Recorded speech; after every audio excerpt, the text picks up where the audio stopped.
1 Samuel chapter 17.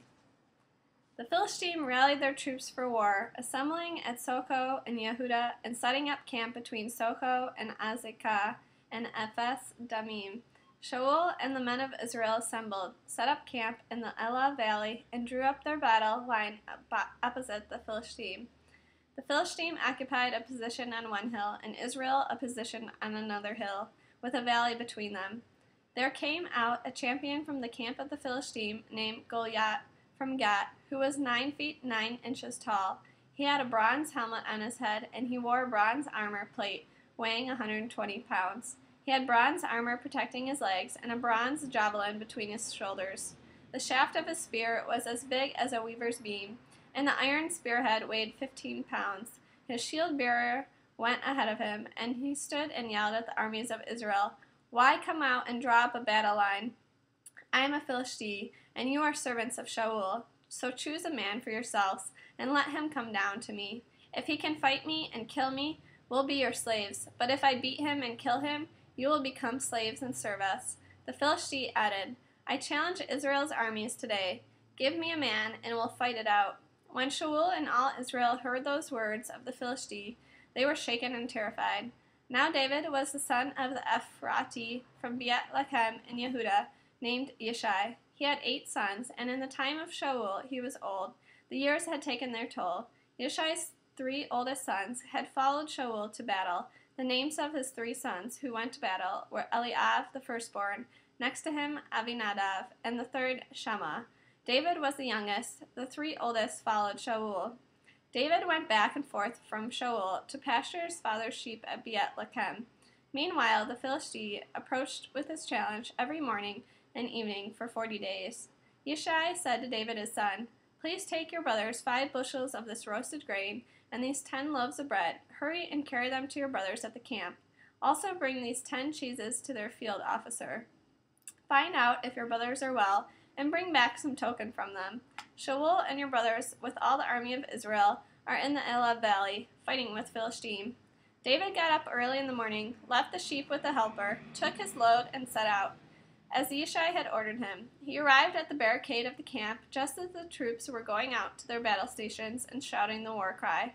Israel and the Philistine had set up their battle lines facing each other. David left his equipment in charge of the equipment guard, ran to the troops, went to his brothers, and asked if they were well. As he was talking with them, there came the champion, the Philistine from Gath, named Goliath, from the ranks of the Philistine, saying the same words as before, and David heard them. When the soldiers from Israel saw the man, they all ran away from him terrified. The soldiers from Israel said to each other, "You saw that man who just came up? He has come to challenge Israel. To whoever kills him, the king will give a rich reward. He'll also give him his daughter and exempt his father's family from all service and taxes in Israel." David said to the man standing with him, "What reward will be given to the man who kills this Philistine and removes this disgrace from Israel? Who is this uncircumcised Philistine anyway, that he challenges the armies of the living God?" The people answered with that they had been saying, adding, That's what will be done for the man who kills him." Eliab, his oldest brother, heard when David spoke to the men, and it made Eliab angry at him. He asked, "Why did you come down here? With whom did you leave those few sheep in the desert? I know how conceited you are and how wicked your heart is. You just come down to watch the fighting." David said, "What have I done now? I only asked a question." He turned away from him to someone else and asked the same question, and the people gave him the same answer. David's words were overheard and told to Shaul, who summoned him. David said to Shaul, "No one should lose heart because of him. Your servant will go and fight this Philistine." Shaul said to David, "You can't go to fight this Philistine. You're just a boy, and he has been a warrior from his youth." David answered Shaul, "Your servant used to guard his father's sheep. When a lion or a bear would come and grab a lamb from the flock, I would go after it, hit it, and snatch the lamb from its mouth. And if it turned on me, I would catch it by the jaw, smack it, and kill it. Your servant has defeated both lions and bears, and this uncircumcised Philistine will be like one of them, because he has challenged the armies of the living God." Then David said, "Adonai, who rescued me from the paw of the lion and from the paw of the bear, will rescue me from the paw of this Philistine." Shaul said to David, "Go, may Adonai be with you." Shaul dressed David in his own armor. He put a bronze helmet on his head and gave him armor plates to wear. David buckled his sword on his armor and tried to walk, but he wasn't used to such equipment. David said to Shaul, "I can move wearing these things because I'm not used to them." "I can't move wearing these things because I'm not used to them." So David took them off. Then he took a stick in his hand and picked 5 smooth stones from the riverbed, putting them in his shepherd's bag in his pouch. Then, with a sling in his hand, he approached the Philistine.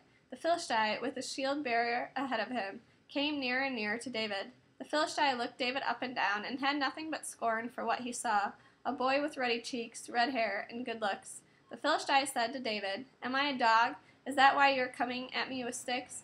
And the Philistine cursed David by his God. Then the Philistine said to David, "Come here to me, so I can give your flesh to the birds in the air and the wild animals." David answered the Philistine, "You're coming at me with a sword, a spear, and a javelin, but I'm coming at you in the name of Adonai Sabaoth, the God of the armies of Israel, whom you have challenged.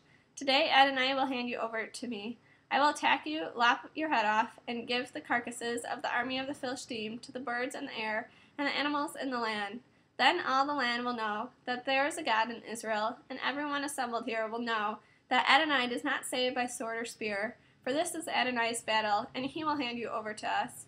When the Philistine got up, approached, and came close to meet David, David hurried and ran toward the army to meet the Philistine. David put his hand in his bag, took out a stone, and hurled it with his sling. It struck the Philistine in his forehead, and buried itself in his forehead, so that he fell face down on the ground. Thus David defeated the Philistine with a sling and a stone, striking the Philistine and killing him.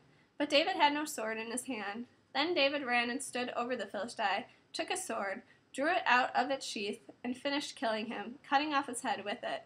When the Philistines saw that their hero was dead, they fled. The men of Israel and Yehudah got up, shouting, and pursued the Philistine all the way to Gat and the gates of Ekron. The wounded Philistine fell down all along the road from Sha'araim to Gat and Ekron. After chasing the Philistine, the army of Israel returned and plundered their camp. David took the head of the Philistine and brought it to Jerusalem, but he put the armor of the Philistine in his tent. When Shaul saw David go out to fight the Philistine, he said to Abner, the army's commander, "Abner, whose son is this boy?" "By your life, O king," Abner replied, "I don't know." The king said, "Find out whose son this boy is." As David returned from killing the Philistine, Abner took him and brought him to Shaul with the head of the Philistine in his hand. Shaul asked him, "Young man, whose son are you?" David answered, "I am the son of your servant Yishai the Beet-Lechemi."